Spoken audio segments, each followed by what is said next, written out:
السلام علیکم ورحمۃ اللہ وبرکاتہ۔ میں علی ہدایتی، آپ میرے ساتھ دیکھ رہے ہیں پرواز ٹی وی۔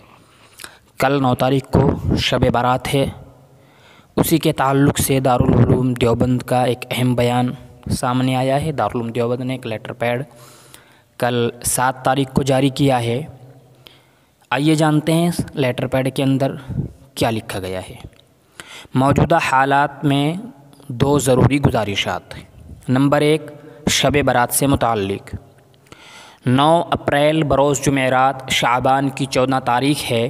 اس اعتبار سے جمعرات اور جمعے کی درمیانی رات شب برات ہے۔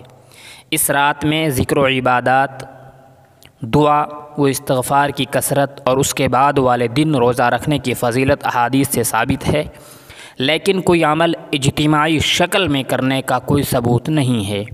اس رات میں قبرستان جانے کی ترغیب بھی نہیں دی گئی ہے۔ صرف ایک بار تنہا قبرستان جانا رسول اللہ صلی اللہ علیہ وسلم سے ثابت ہے۔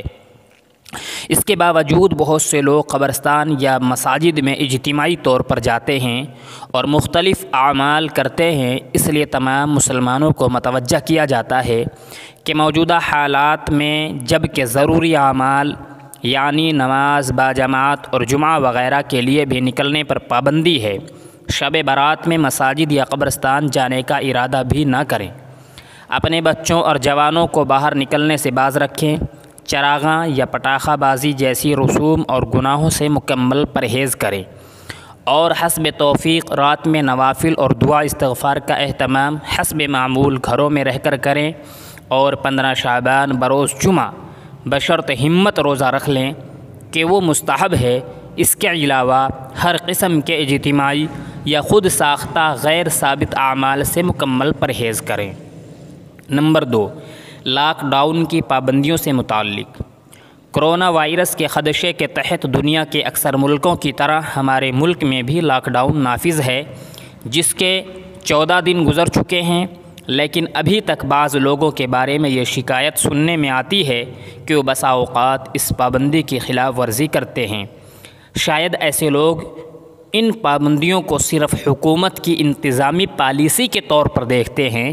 اس لیے تمام مسلمانوں سے یہ گزارش ہے کہ اس سلسلے میں 2 باتیں ملحوظ رکھیں۔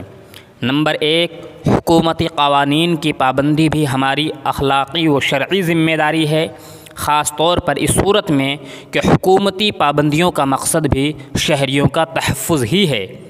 نمبر 2، وبائی بیماریوں کے متعلق شریعت کی ہدایات بھی یہی ہیں کہ جہاں وبا ہو وہاں کے لوگ باہر نہ جائیں اور باہر کے لوگ وہاں نہ جائیں۔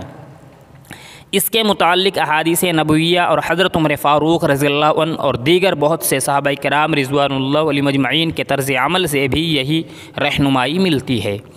اس لیے موجودہ حالات میں احتیاطی تدابیر اختیار کرنا اور گھروں تک محدود رہنا شرعی اور قانونی دونوں اعتبار سے ضروری ہے، لہٰذا تمام مسلمان ان پابندیوں کی خلاف ورزی سے بچیں اور حفاظت و علاج وغیرہ سے بھی غفلت نہ برتیں۔ یہ تدابیر اختیار کرنا بھی شریعت کے حکم کی تعمیل ہے، اور یہ ہمارے اس ایمانی عقیدے کے منافی نہیں ہے کہ جو کچھ ہوتا ہے صرف اللہ کے حکم سے ہوتا ہے۔